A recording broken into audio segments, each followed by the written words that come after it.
Consultant planner, just a quick heads up on what we're talking about for the Unilever site and surrounding area.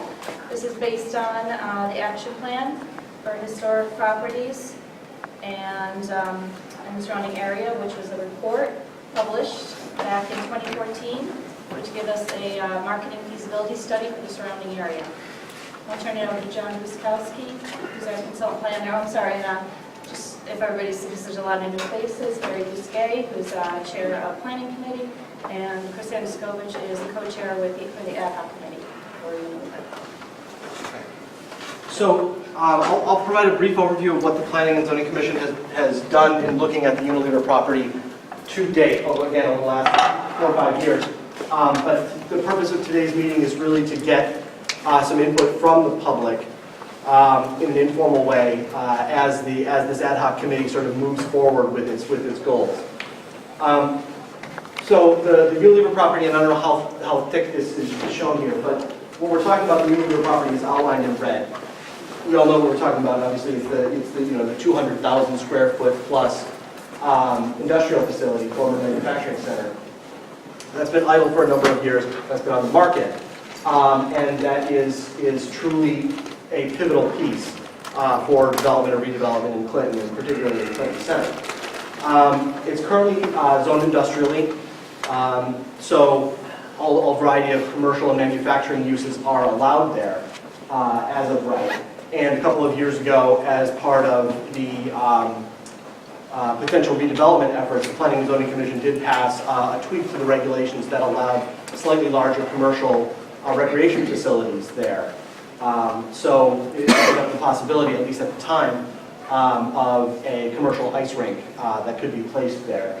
That did not obviously materialize, but there has been some regulatory tweaks over the last couple of years to allow that property to be a little bit more redevelopable from a zoning standpoint. The Plan of Conservation and Development, which is the town's master plan, sort of what we want to be when we grow up over the next 10 years, has really placed a focus on redeveloping and revitalizing the Unilever facility as a key to Clinton Center. And as Christine mentioned, what we refer to as the Cecil Group report, which is the action plan for the historic Unilever property, was really a study and a visionary document for if you would looked at revitalizing the Unilever facility from the standpoint of community redevelopment, but also from the standpoint of historic preservation. And obviously the 1920s, the 1920s office building, the sort of the L-shaped building here with the beautiful Art Deco facade, was seen as a really important historic landmark in town. And so what that study undertook was how to preserve that and use that as the basis for an interesting sort of redevelopment for the entire Unilever property. So the Planning and Zoning Commission has, for the last several years, really focused strongly on this. And sort of following their adoption of the Plan of Conservation and Development about 18 months ago, has identified making more flexible zoning regulations for the Unilever property. Again, as I said, it's zoned industrially. So if someone wanted to do a master plan and say, put commercial recreation here, for instance, ice rinks or indoor soccer or something like that, and put apartments or condos in this portion, they would not be able to under current zoning regulations. There's a real limitation to what the current zoning allows. And both the town and the state recognize that this is a real potential redevelopment opportunity, largely because you've got the train station right there. Unilever immediately right next to the train station, which connects it to downtown and also connects it north and south along the Amtrak corridor along the shoreline. So it has a lot of potential for what is broadly known as transit-oriented development, which is a higher intensity mixed-use development that sort of de-emphasizes the need for large parking lots and a lot of one person, one car sorts of things. It's the sort of development that you see around metro stations in Washington, D.C. area, or even down in Lower Fairfield County. And so with all of that opportunity, the Planning and Zoning Commission decided to convene an ad hoc subcommittee for coming up with new regulations that would enable broader development at the Unilever facility. While this is going on, however, Unilever has been actively marketing the property. And there has been some interest in purchasing. In fact, the property is under contract right now to a buyer who is doing his due diligence phase. And what we have discovered, not only talking to this current potential buyer, but also a series of previous interested parties of the Unilever facility, is that the two primary stumbling blocks towards acquisition and redevelopment of the property are, number one, the fact that it's a contaminated property. It's what's referred to as a brownfield site. However, that is sort of a known issue. The extent of the contamination is sort of known, and the amount of money that it will take to clean it up is sort of known, and is not seen as a primary limiting factor. In fact, the primary limiting factor for redevelopment of the Unilever facility is the fact that we don't have sewer lines in town. And you would need, to do any sort of really vigorous revitalization here, you would need an extremely large on-site septic system or other packaged sewer wastewater disposal system. And that is, the soils are not fantastic for that, or at least the testing that has been done so far indicates that the soils are not fantastic for that. And I think probably more significantly, the regulatory environment. If you're going to build a large private, community septic system or a packaged sewer plant, the Connecticut DEP, the Department of Energy and Department of Energy and Environmental Protection, can run you through an extremely lengthy and onerous regulatory process, which could take literally years. And so no buyer to this point has been willing to take on 2 years of sort of an uncertainty in terms of, am I eventually going to get permitted for my wastewater system to take on this very large investment and redevelopment project. The town is sort of addressing that in other ways that we can talk about if people have more specific questions. But the more pressing issue in front of the subcommittee is that zoning and what are the uses that we want to allow here, and what do we want those uses ultimately to look like, and how do we want those uses to accommodate the community and the people that access this site, the visitors, the residents, the customers, whoever they may be. And so what the ad hoc committee has been looking at right now is what's referred to as an overlay district, which is a set of regulations that sort of exist on their own and don't apply to anything yet. The zoning of the Unilever facility would continually be industrial, and so if someone wanted to come in and do warehousing or manufacturing or some other commercial business there, they would be able to do so. But if they wanted to do something above and beyond, mixed use, residential, retail, things like that, they would have to apply this overlay district. But the sort of the price for applying this overlay district, which would open up a whole bunch of new density and a bunch of new uses, is that the design would have to be of a significantly higher standard. It would have to look good, it would have to be friendly to pedestrians, it would have to be highly traffic controlled, it would have to be architecturally appropriate, all of the lighting and design and things like that would have to be top-notch. That's the general approach. But in terms of the specifics, in terms of what the community has envisioned for this, is really what this conversation is about. Is that what we're talking about? I'll turn it back over to the chairman.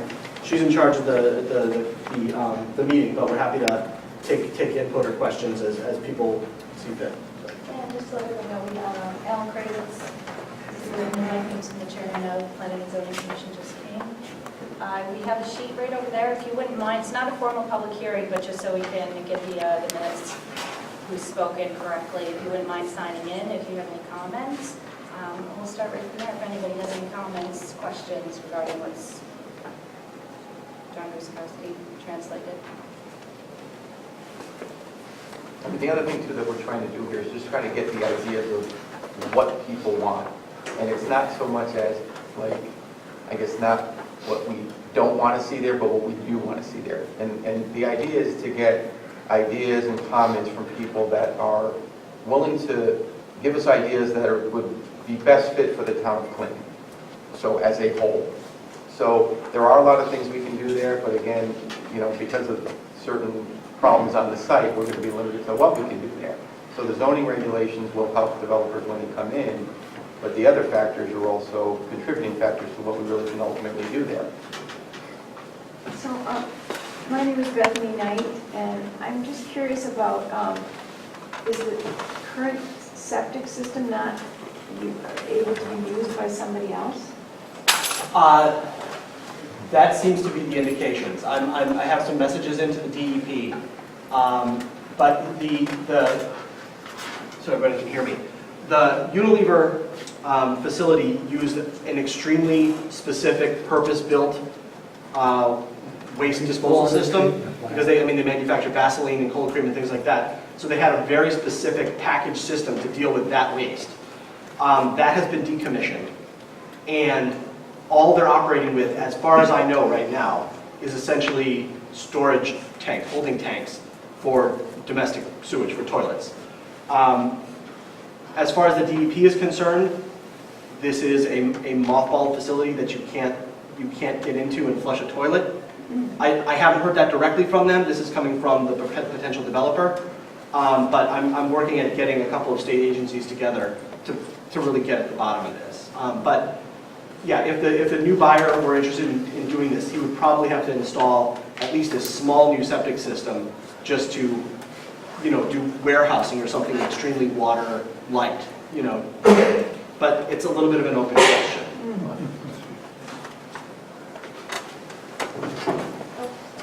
Gentleman in the front, and then we'll go to the back.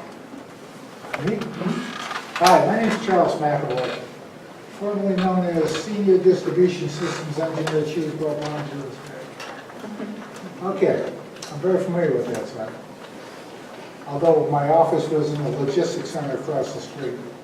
The wastewater treatment plant you were talking about was designed to filter the solid waste from the water and dispose of the water down the Hammonasset River, to treat the water. That's what it was all about. Now, it has been shut down for a while. It's possible that it should not be that difficult to resurrect that system again. Plus, on the, if you look at that drawing, there's a significant portion of property which is north and east of the building, which would make a great leach field, if I recall the soil systems there. It would make a great leach field. You'd have a beautiful, huge leach field to treat any water, of the treated water that would go into that area. Right now, if it wasn't so, you wouldn't be able to develop any housing, and there's housing all over the area. So you've got to consider that as a possibility. Now, the Unilever property does not control the building I worked on, which was the logistics center. They do. Not really, that's owned by somebody else. It's under different corporate ownership, but it's controlled by Unilever. Yeah, a little bit, we can argue about that if you want to, but it's owned by somebody else. The contamination on the property, to my recollection, is the railroad siding.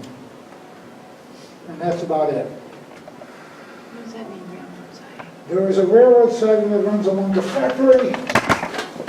Excuse me while I limp over.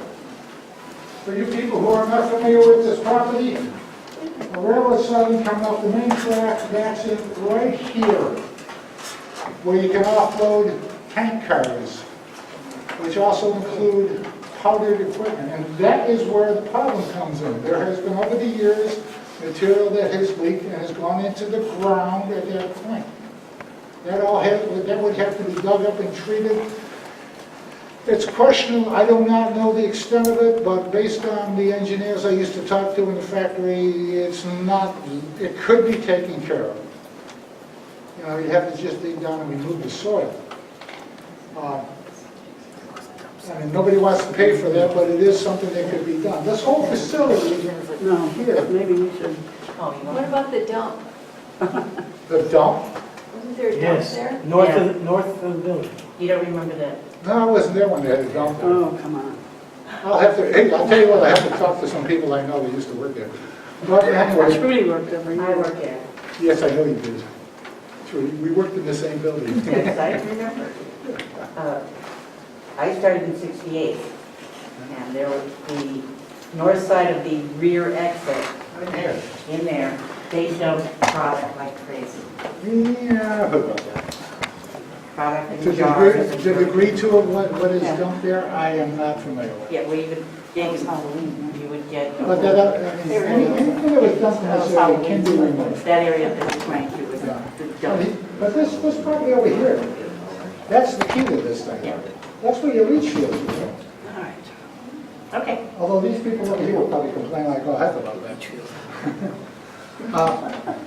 All right, so, anyway, but, any questions? The gentleman in the brackets, coming down. Robert Follett. I'm sorry, can you read? Robert Follett. You mentioned brownfield money. It's a private property. Where's the brownfield money going to go to? The new buyer? I actually didn't mention brownfield money. There's You said it was a brownfield site. It It's is a privately brownfield owned property. site. Brownfield money doesn't go to a privately owned property. Well, the town is actually not applying for brownfields grants for this site. It is a brownfield, but that doesn't mean that the town is pursuing brownfield. How is a private grants. property a brownfield site? Because there is known or suspected contamination. That's the definition of brownfield.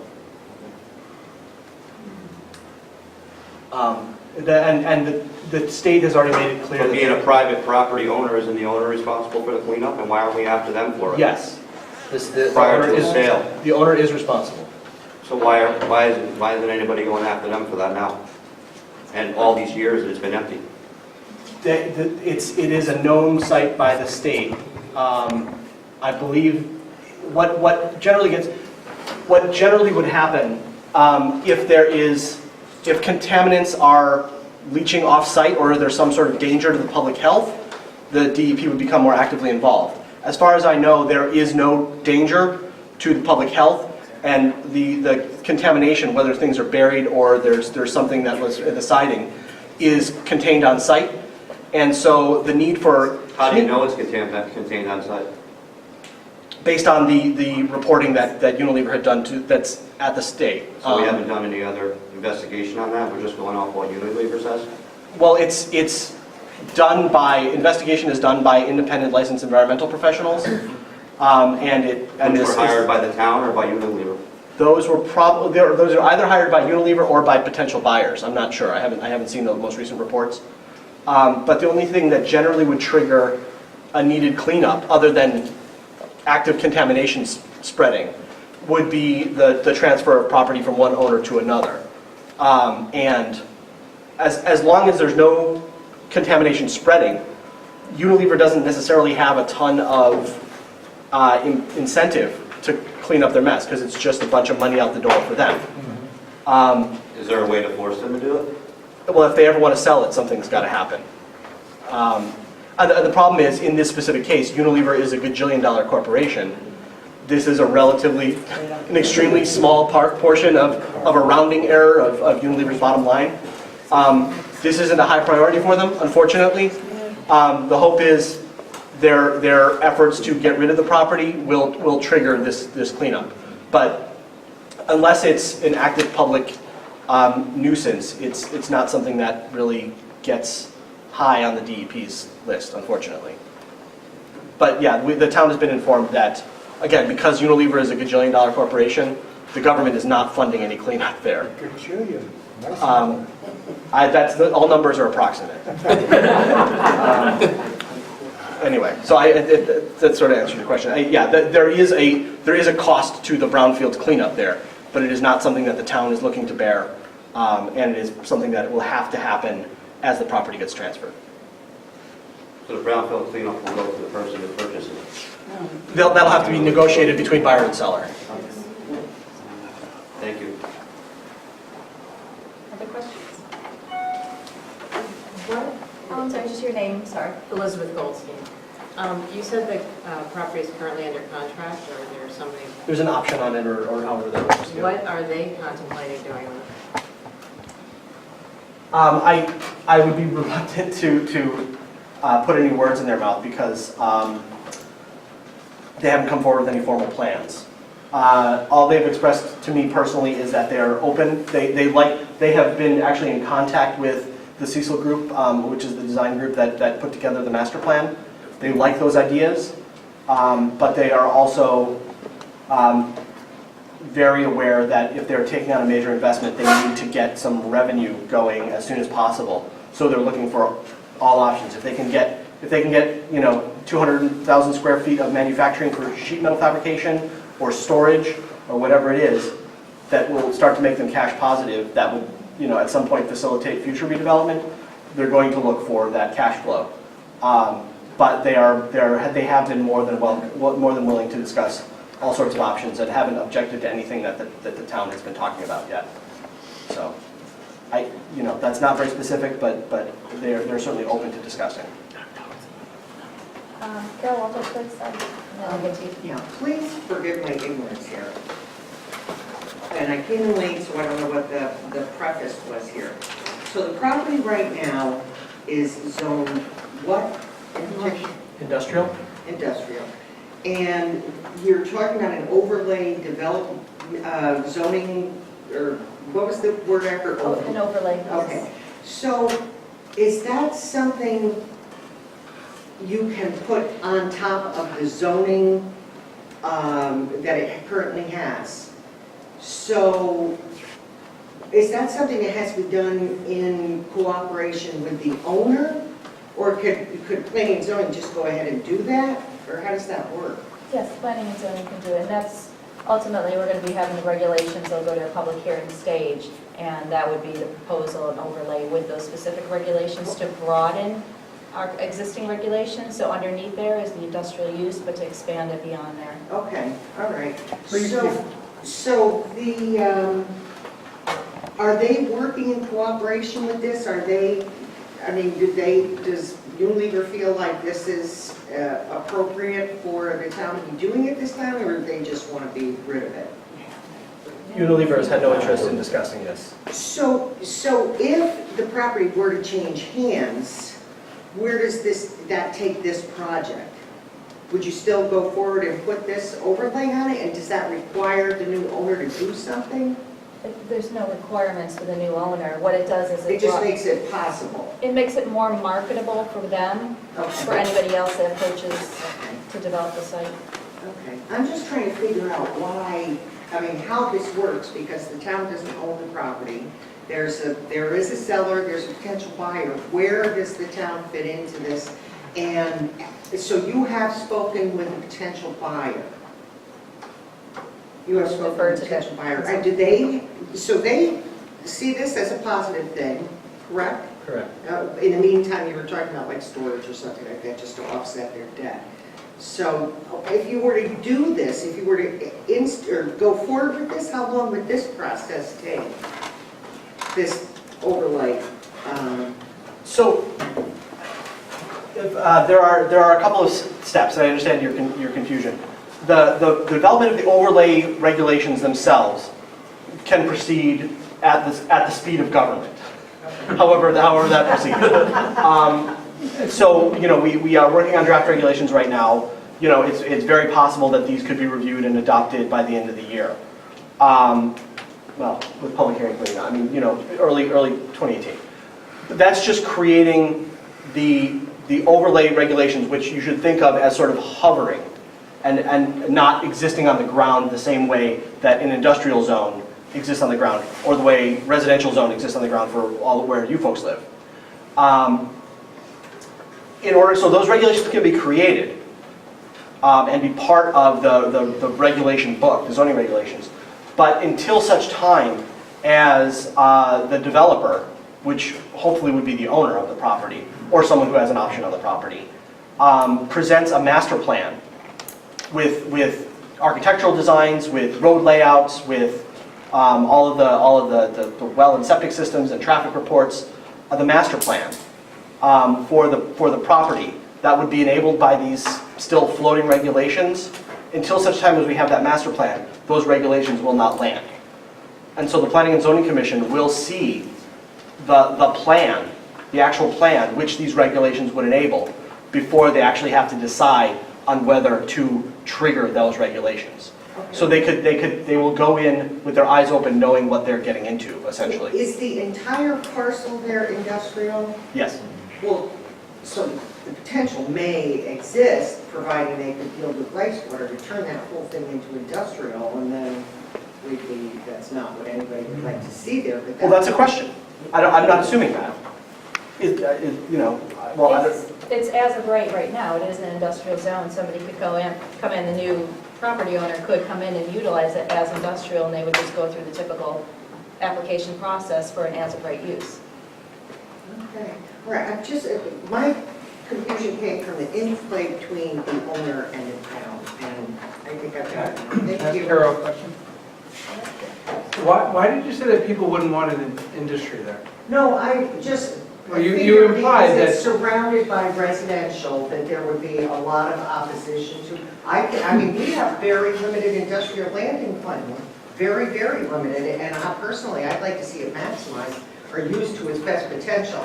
But I do think this, being in the center of residential, you'd have a lot of people who would object to that. And The reason I asked is that you said that, and I saw a lot of heads kind of shake, but I was born and raised here, and Clinton was Cheeseboro Farms. Yeah. And I think that, I personally think that the town has done very well having residential all around this industrial building. Now, obviously, I don't want a big giant smokestack and I don't know, a steel plant, but you know, there are a lot of industries that could go into that, you know, solar manufacturing. They're looking for space everywhere. That to- railroad siding, it definitely is desirable. And I think for me, it was important, and when I spoke about it many times, is that keeping all the uses open, kind of embracing Yeah, all I the just uses. wondered if a potential buyer would be obligated to that overlay. No. I mean, ultimately, the ad hoc was put together so that we can look at the zoning regulations for this property.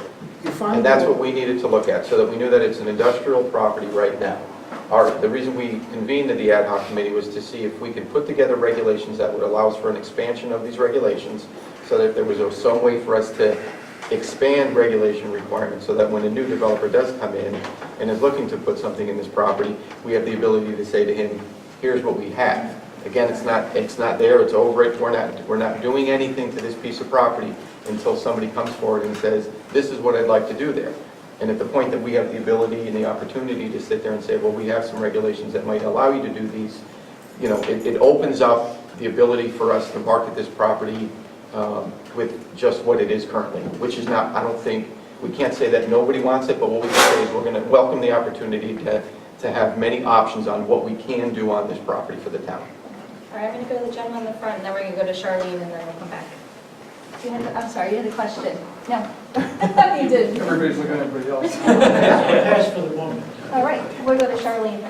Charlene Best, 7 Grove Street. I do live in the neighborhood of Ponds, Unilever, and I'd be very open to industry being in there. I like that, and I would be very open to having a variety of manufacturing companies in there, especially if they provide jobs. If they're providing jobs to people who may be various levels of skill, I think that would be a wonderful addition.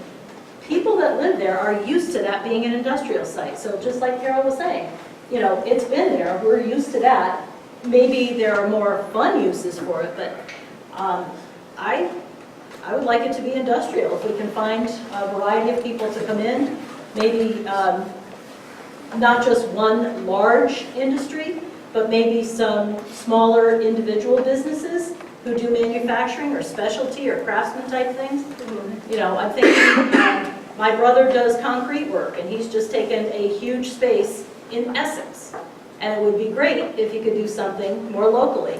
But that's the kind of thing, you know, you can do concrete, you can do metalworking, lots of different things, if we can find people that come in. And that would, you wouldn't have to change too much. Well, like I said, industrial zoning is going to remain currently. No, I understand, I'm just saying that as one individual, I'm not opposed to it staying industrial.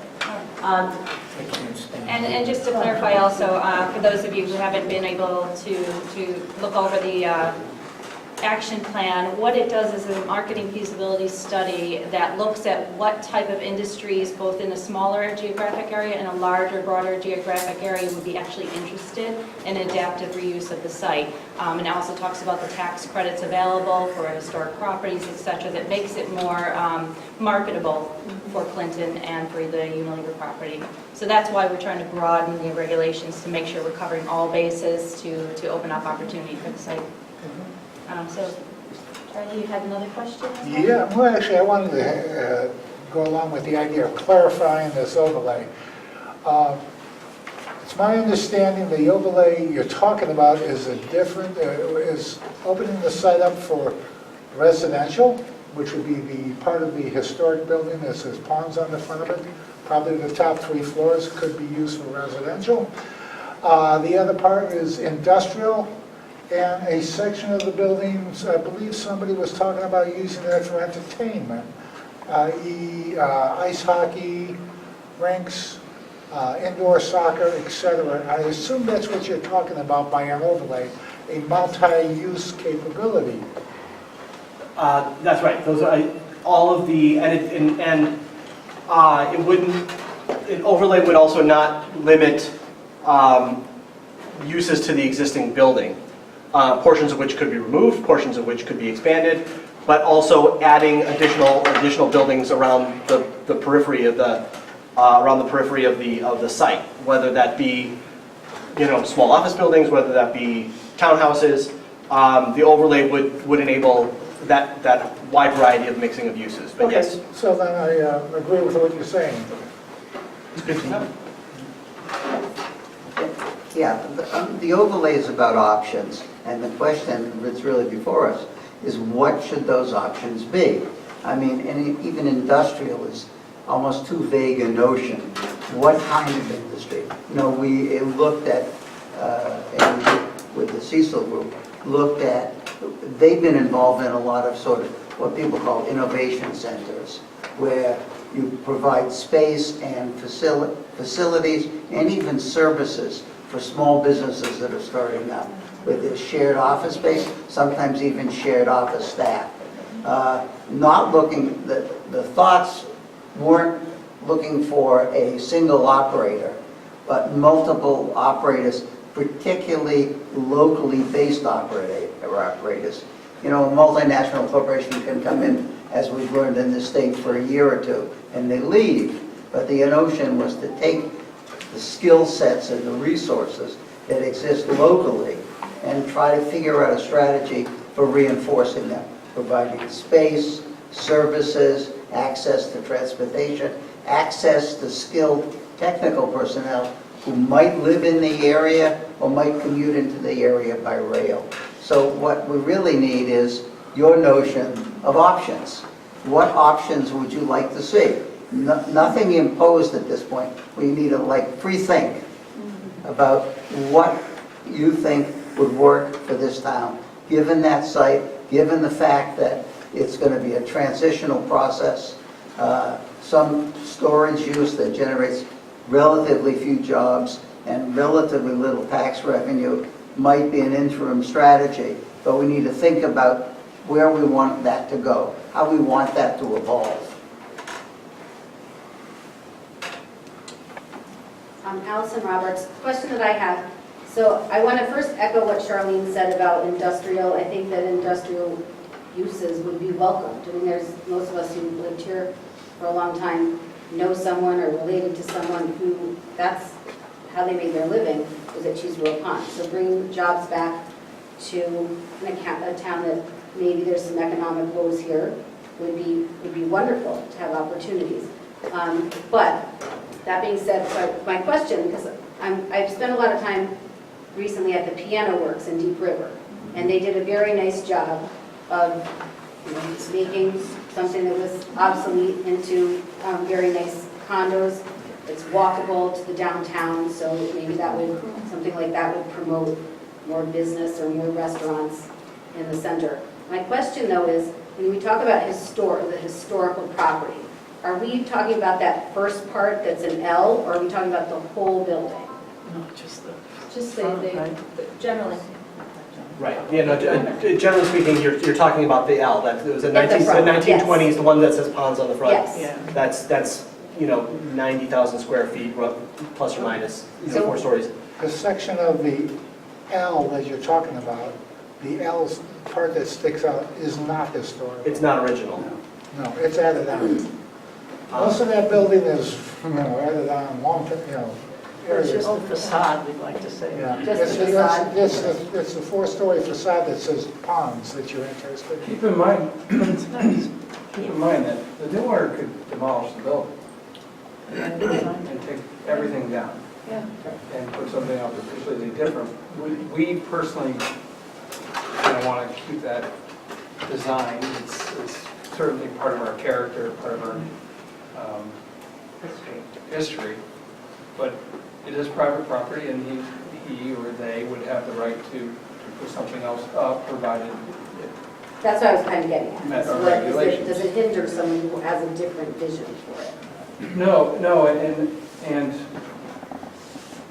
the best part of all of this was that we would move forward while not limiting anything that currently could be done. So only adding uses, because certainly we don't want to, nobody knows when you get rid of a use, nobody knows what that use could have been. And maybe that use could have been something you never thought of, and then all of a sudden we're scrambling to undo a regulation. We do that all the time. I'm not saying anything against hinder, I love the idea of the overlay. I mean, it does make it more marketable. So I'm just wondering if, when we call it historic, is there anything that would prohibit a buyer from buying that property because it would be restricted to something because it's historic? That's my question. And with the tax credits, it really does make a lot of sense for somebody to utilize the historic facade. You can get a portion of the building for that reason, the way the state has it set up. And we should mention that there's a pro forma analysis, an economic analysis in the report, which really suggests the importance of the historic tax credits for the developer. That it's an incentive to get development that you want and to keep the historic structure.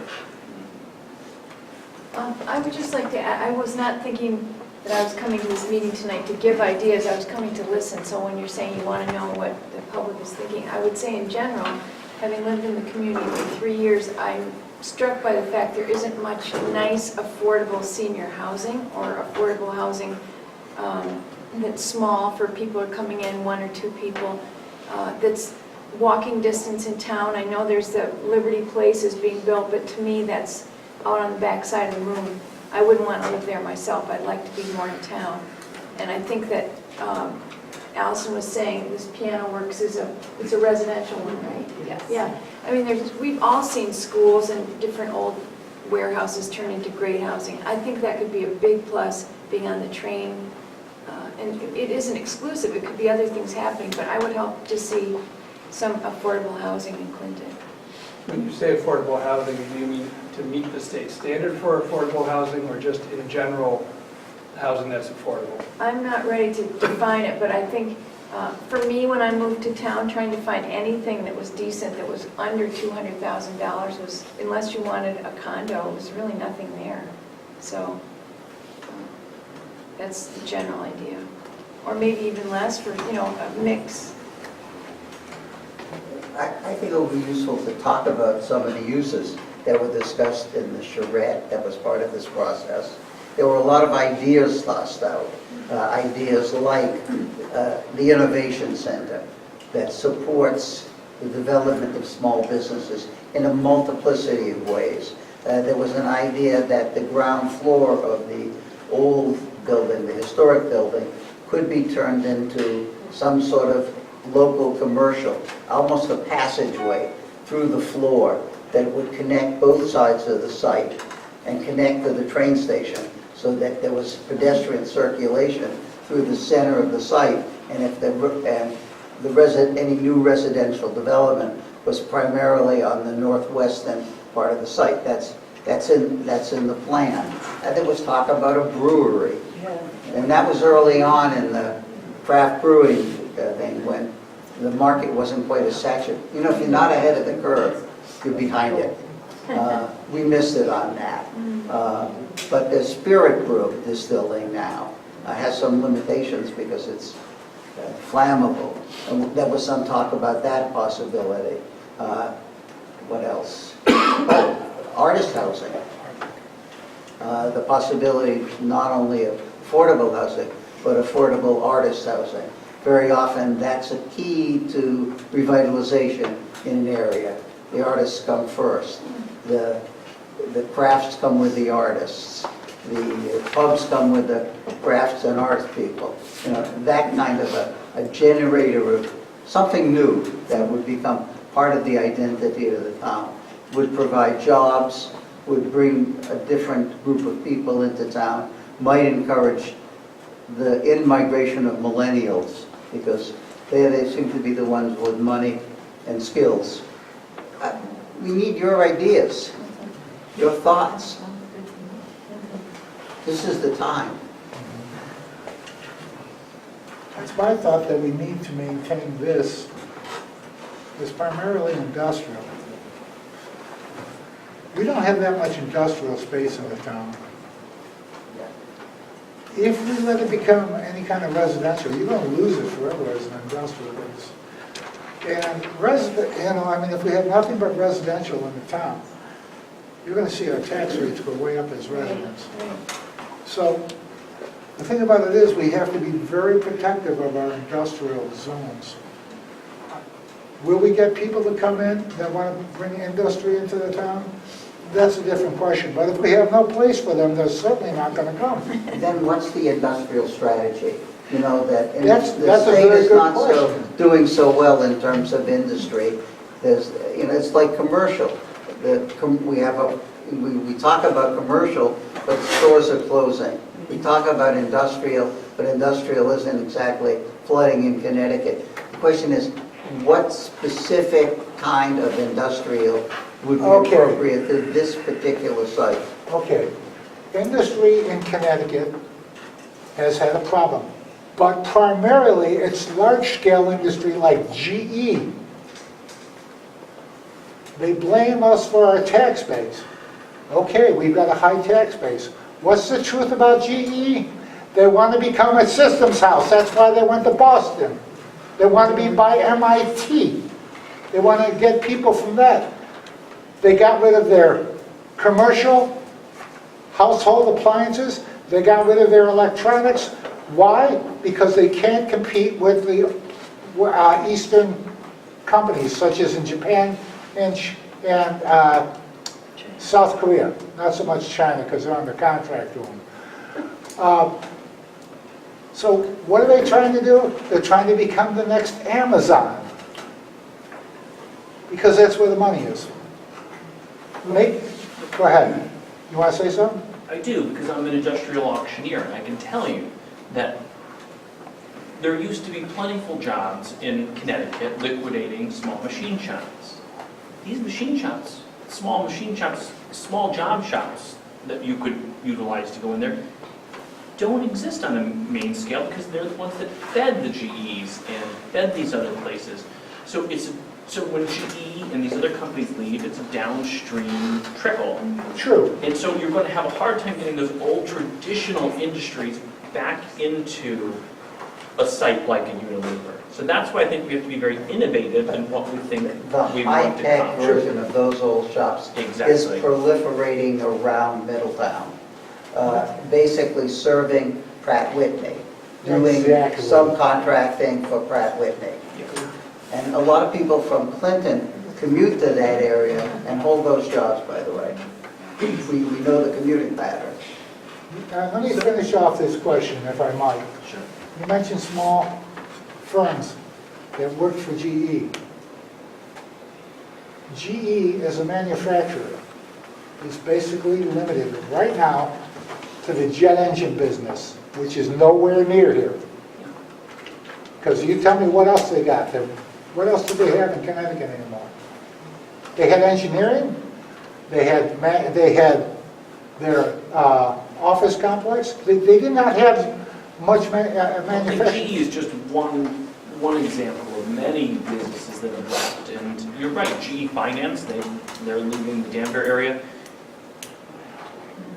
I think that you have to look at it on a bigger scale. I am looking at a bigger scale. Well, believe me. you're looking at one scale, GE, but I think you have to look at it as an overall industry Hey, I scale. used to work for Unilever, remember? I do. Charlie. You know. Charlie, it's kind of interesting because I've sat on planning and zoning for 2 years, almost 2 years now, and what I've really noticed is that perception is always fact, but never really the fact. We've got industry all around us. Lee Company is one of the fastest growing companies in the state. Lee Company is in Westbrook. They're expanding by leaps and bounds. Question for Charlie, you. Charlie, Finish, please. Wayland Engineering is in Chester. It is expanding by leaps and bounds. Safety Works is in Guilford. It is expanding by leaps and bounds. For me, I would like to see industry there. Solar manufacturing is expanding by leaps and bounds. For me, again, not for the commission, when you have a Unilever, you know, when they left, everybody said, you know what, they still pay the taxes on the building, so we're still getting our money. And they forgot about all the personal property in that building. Every single machine. You bring a $1 million machine into a facility, you're getting taxes on that. So, listen, don't get me wrong, I would love the artists to come here and set up shop and this to become an artist community like Brewster, Massachusetts. I would love that, but it's all options on the table. And if we're not aggressive, if economic development is not aggressively looking for industry at the same time that they're looking for multiple use, I think the good news is that everybody's on the same page and we're trying to the reality, we'd love anybody to go there and do anything. I mean, right? Now. Because you wait another 20 years, that building's not, nobody's going to be able to go into that building. Okay. The gentleman in front. My name is Patrick Sheehan. I grew up in New York City, where there's a very interesting development that's taken place over the past 30 or 40 years. Went all the way back to World War II. Along the shore in Brooklyn, opposite the Statue of Liberty, about 2 miles, she sits about 2 miles offshore, was a series of buildings that looked a lot like these buildings. The older ones, poured concrete, things you couldn't bomb out of existence. So they sat empty. And the idea of artists and so on, and creative people making a move in, finally came to the table. And they began to rent, give, open the doors to let people in. And those people created all sorts of ideas. And if you go down there at this point in time, you have a series of 6 blocks, some of which front on the waterfront or a block back from the waterfront in Brooklyn. And they now have a nightly scene. There's a subway line that runs a couple of blocks inland. But they have a scene there that's just, it's exploded. And it all started with creative people coming in and being assisted in developing ideas they might have had. They were virtually given free space and they paid operating expenses as much as was possible. But that's the sort of thing that will happen here if the access to the railroad is comfortable for people, for parking, for commuting back and forth. All of these things sit out ahead of us.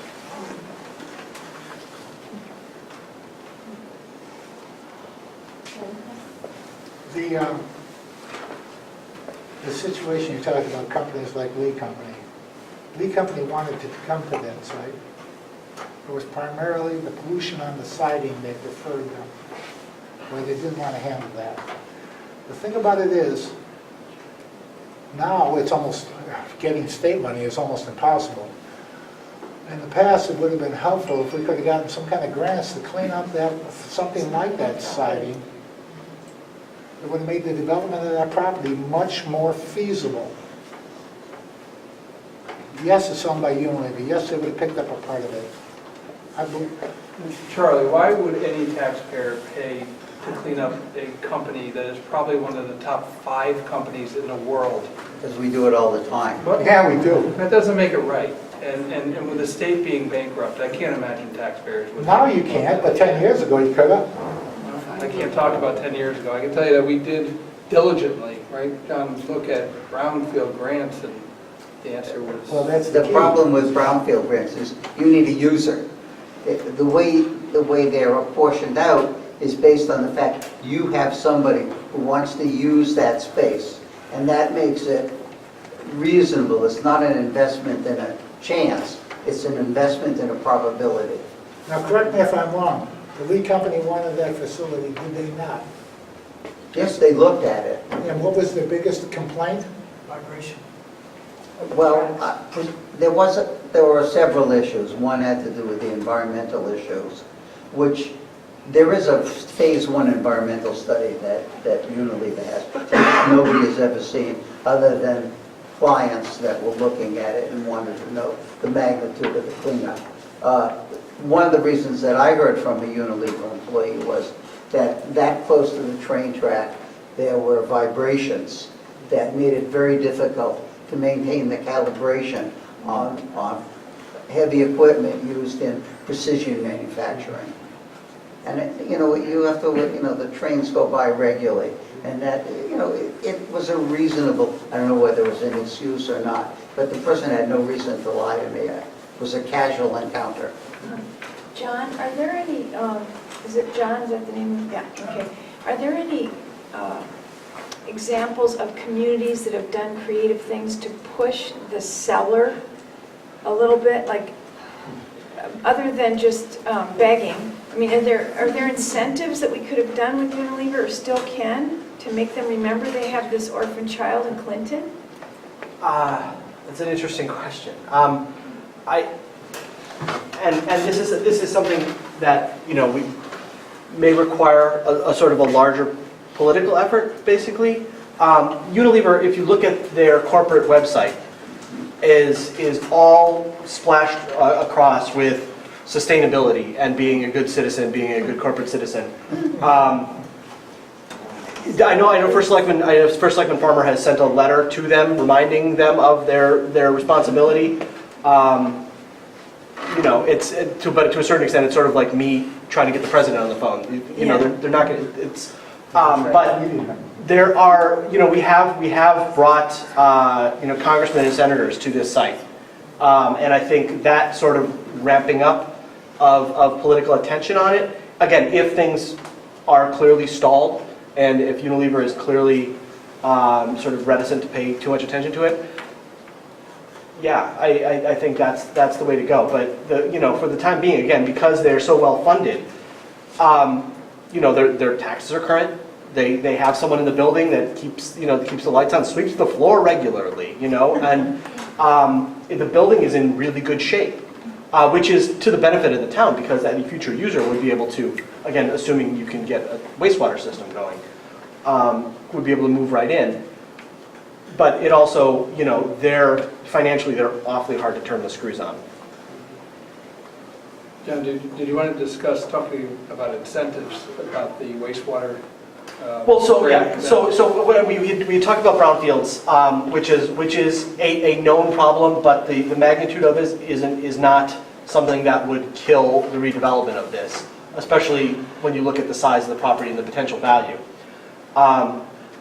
We have the Lee Company notwithstanding, what we've heard from most people that are kicking the tires on this, or have put this under option or whatever. The primary concern that we've heard is, as I mentioned in my initial presentation, the wastewater problem. And and recognizing again, Unilever, this isn't a giant drain on their bottom line. They can maintain status quo beyond any of our lifetimes.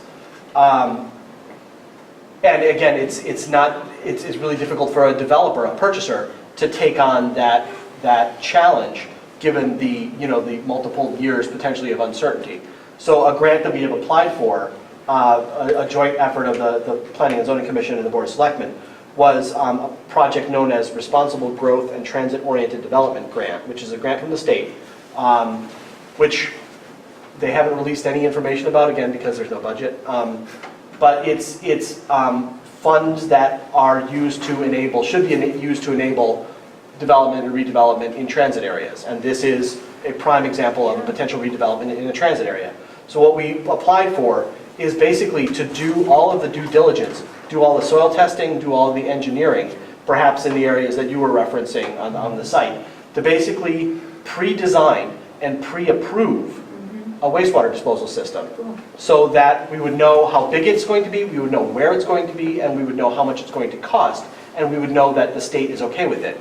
We would get all of that out of the way so that a purchaser could come in and say, okay, I know it's going to be a $1.5 million septic system.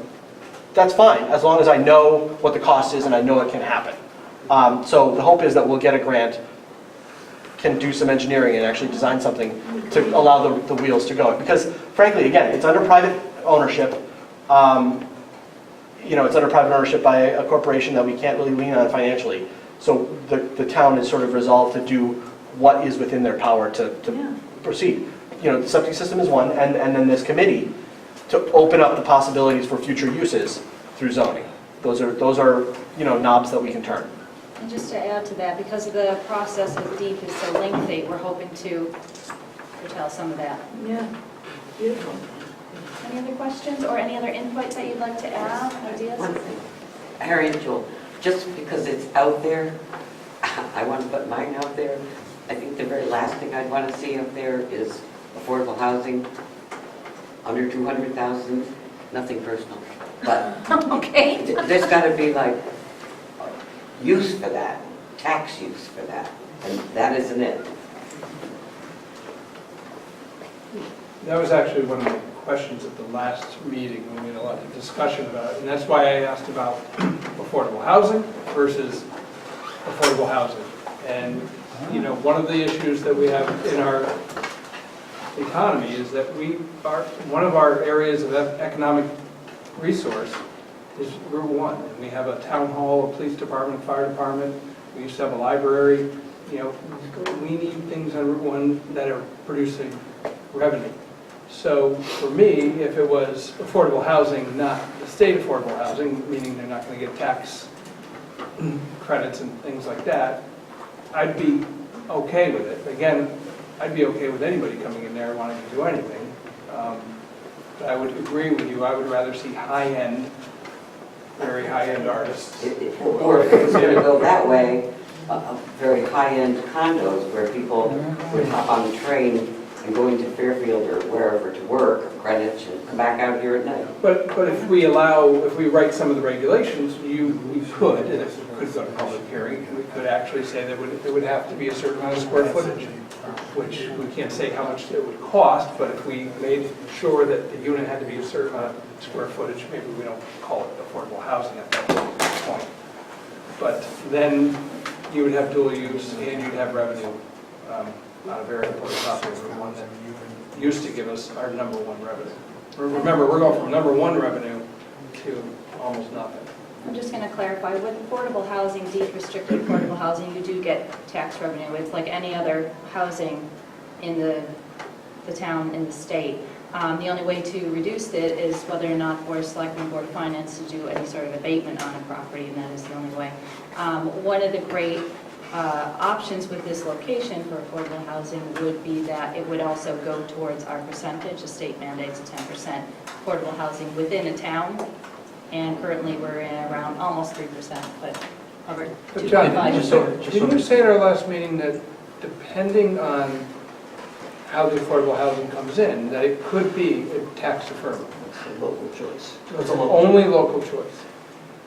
Right, well, unless, the only caveat to that would be if the affordable housing facility happens to be owned by a nonprofit. So, and that was my point. So if Hope came in on Route 1, if we put out affordable housing in our regulation, and Hope came in, they wouldn't be paying taxes. Whether or not... Sorry, decreased tax. This is a broad question. To your specific example, whether or not it's in our regulations, affordable housing can come into Essex, or could come into Clinton because of our current percentages. If Hope or some other nonprofit owned a project, similar to, as you know, it being a fire station or it being a school or being a library, it's not taxable. It's not to say it doesn't add to the community vitality, but in the narrow question of taxes, nonprofits don't pay taxes on real estate. They would on personal property. But If it was a private developer, in the case of Liberty Place, that's a private developer, they'll pay property taxes like anyone else. They're 501c3 though. Are they a 501c3? They are, but they got a tax abatement, which seems to be, How do they get it for what? they got an abatement that says they'll pay $3,500 a year and go up 3% a year, I think, for 20 years. So that sounds almost like a But I don't, and I can't, but positive offer, like a pilot sort of thing. they came in and asked for the abatement and it was granted. I think Carol knows about that. So my question would be, how many people would actually build affordable housing, true affordable housing for profit? I can't imagine there's much profit in building. No, but you know what? I don't know this to be true. What happens is you create a profit, but because what you do is give more density. And you give more density for expensive units in return for those, so that there's no land cost associated with the affordable housing. You give an incentive. That's how you do it. That's how it happens in New York.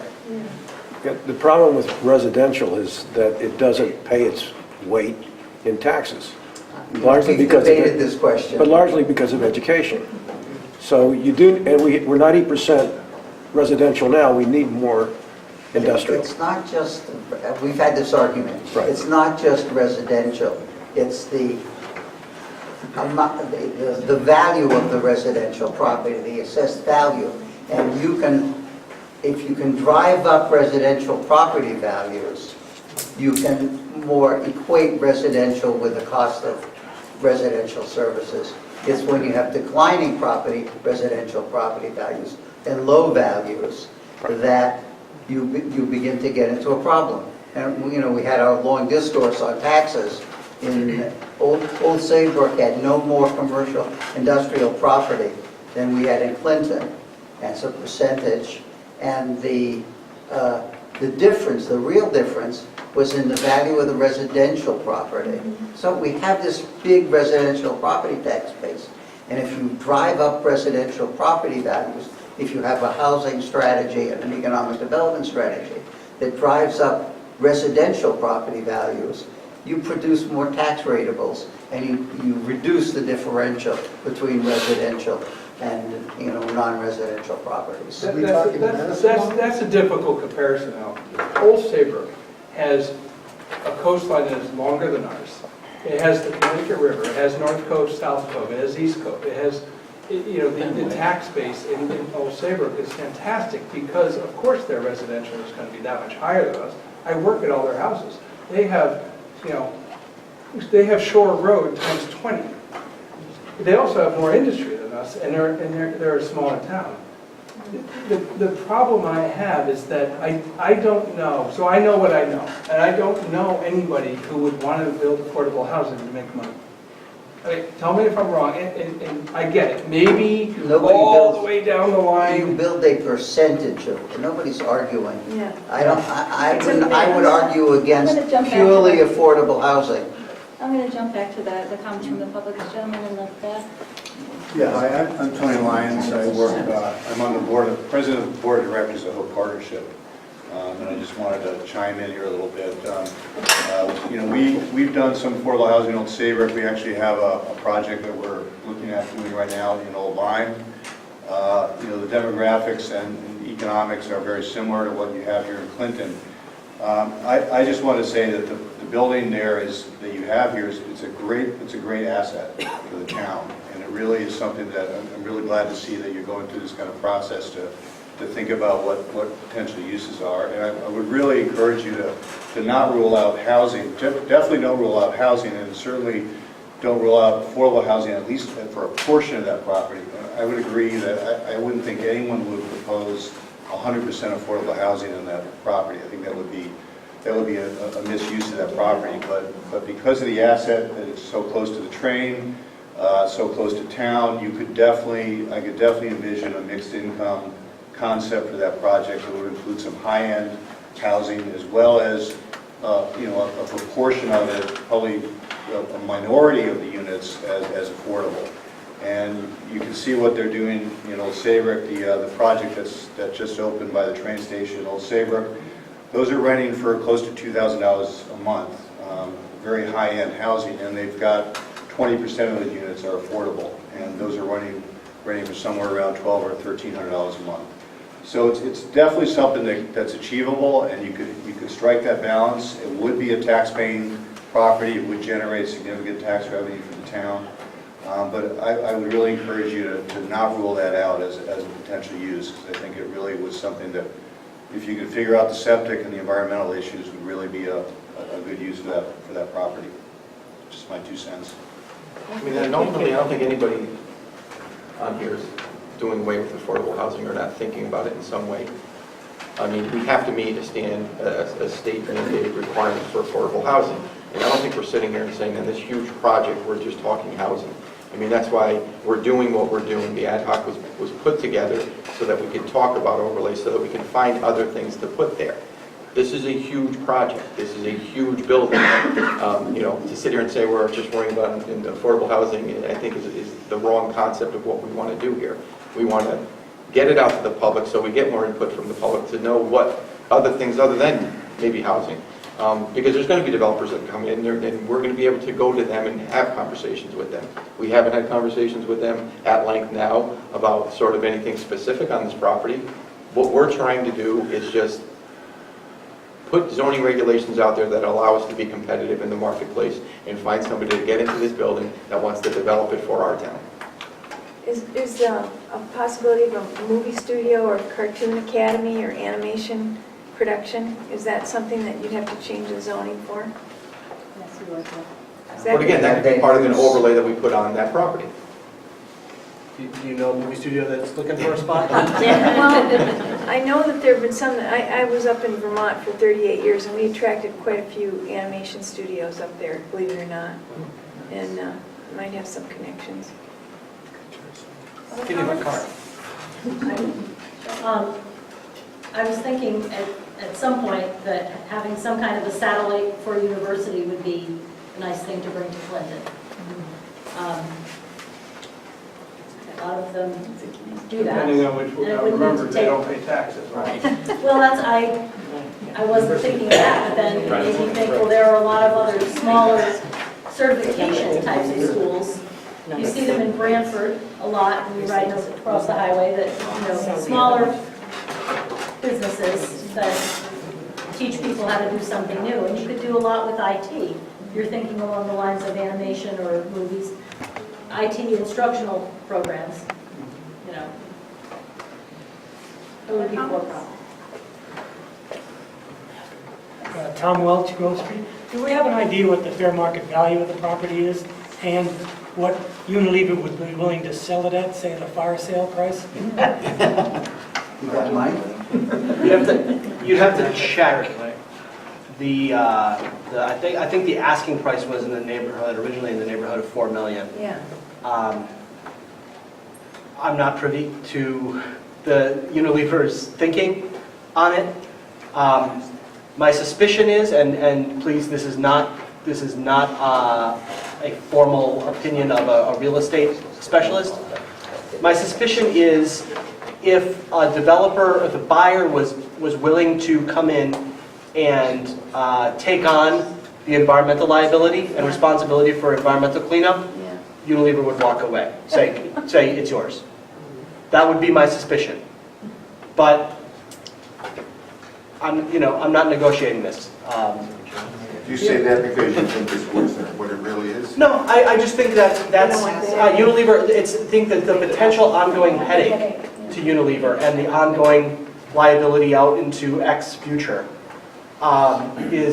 it's probably worth it to them to not have to worry about it than what that difference of, because a new septic system is going to cost you, say, $1.5 million. The numbers out of thin air, and redoing the parking lot and all of the other stuff will cost you another $1 million, and redoing the driveway out to North High Street. There's probably a couple of $1 million just to turn the key and get people in the building, to say nothing of the environmental contamination.